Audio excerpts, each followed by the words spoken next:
P T I کا کیا رد عمل ہوگا؟ میں پاکستان مسلم لیگ کی اس بات کو بڑا کنڈیم کرتا ہوں اور ہم اس کی مذمت کرتے ہیں کہ جب بھی عدلیہ سے بات آ جاتی ہے کبھی یہ ہم لاور ہو جاتے ہیں سپریم کورٹ کے، کبھی سپریم کورٹ کے ججز پہ، کبھی ان کو تنقید کا نشانہ بنا رہے ہیں اور پارلیمان کو یہ استعمال کر رہے ہیں as a launching pad of attacks on the judiciary, اور یہ بالکل نہیں ہونا چاہیے، یا ان کی خلاف ورزی ہے۔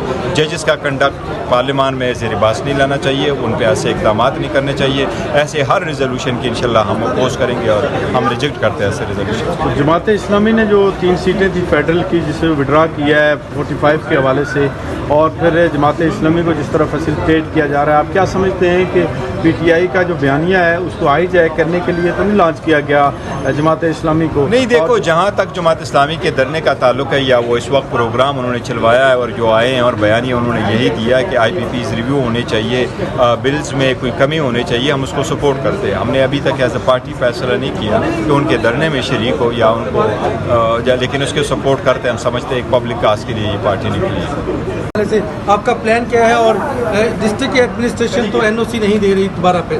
دیکھو 5 تاریخ کو انشاءاللہ تعالی ہمارا جلسہ ہونے جا رہا ہے، ہم بہت بڑا جلسہ کرنے جا رہے ہیں، وینیو ہم نے رکھا ہے سبابی، اور انشاءاللہ تعالی پورے پاکستان سے لوگ آئیں گے، یہ سب سے بڑا جلسہ ہوگا انشاءاللہ تعالی۔ اور اس کے بعد عدلیہ کو جو ہم نے درخواست دی ہے وہ ہم پرسو کریں گے، وہ ہم کال آف نہیں کر رہے، وہ ہم ریکال نہیں کر رہے، وہ ہم کینسل نہیں کر رہے، وہ پھر بھی پینڈنگ ہوگا۔